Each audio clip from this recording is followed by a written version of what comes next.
श्रीराम समर्थ. 2 मार्च. मनुष्याने प्रपंचात कसे वागावे. खरोखर जगात माझे हित अगर अनहित करणारा जर कोणी असेल तर तो माझा मीच. मी करता ही भावना ठेवली की फळ भोगण्याची इच्छा राहते. मनुष्याला वाटत असते की आपल्याला दुःख होऊ नये, आजारपण येऊ नये, पण तरीसुद्धा आजारपण आणि दुःख तो टाळू शकत नाही. म्हणजे मी करता ही जी आपली भावना असते ती निखालच खोटी ठरते.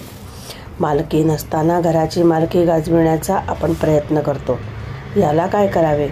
तेव्हा प्रापंचिकात आणि संतात फरक हाच की ते करते पण रामाकडे देतात आणि प्रापंचिक ते आपल्याकडे घेतात.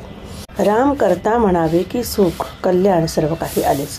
त्याच्याकडे सर्व सोपवा आणि आनंदात राहा. त्यातच खरे हित आहे.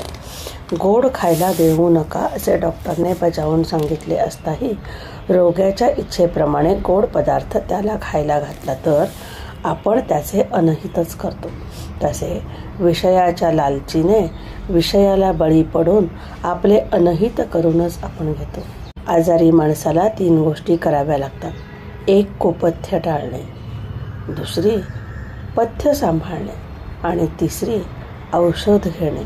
तसेच भव्यरोग्यालाही 3 गोष्टी कराव्या लागतात. 1 दुःसंगती, अनाचार, मिथ्या भाषण, द्वेष, मत्सर वगैरे अवगुणांचा त्याग करणे. 2 सत्संगती, सद्ग्रंथ सेवन, सद्विचार आणि सदाचार असणे. आणि 3 आणि सर्वात महत्त्वाची गोष्ट म्हणजे नामस्मरण करणे. हेच औषध सेवन होय. साधन हे वयावर अवलंबून नाही. मी केव्हा जाणार हे माहिती नाही, तेव्हा वयाने मी मला मोठाच म्हटले पाहिजे. आपण आपल्या जिभेला नामाचा चाळाच लावून घ्यावा. पहिल्यांदा विसरेल, पण सवयीने आपोआप आठवेल आणि मग भगवंताच्या अस्तित्वाची जाणीव होईल. साधनात थोडी बळजबरी पाहिजेच. नियम थोडा असावा, पण तो प्राणापलीकडे सांभाळावा.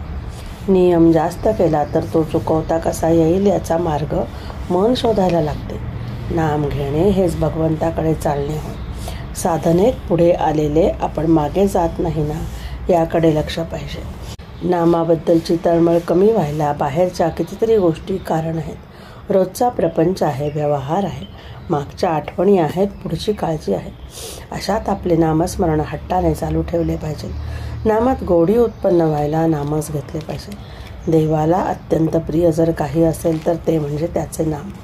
ते घेतल्याने तो आपलासा होईल. देव तुम्हाला खात्रीने भेटेल. जसे पाणी गोठल्यावर बर्फ होते तसे नाम घेतल्याने श्रद्धा घट्ट होते. श्रद्धेमुळे देवाला तुम्हाला भेटावेच लागेल. त्रिवेणीचा संगम जर कोणता असेल तर तो म्हणजे देव, भक्त आणि नाम.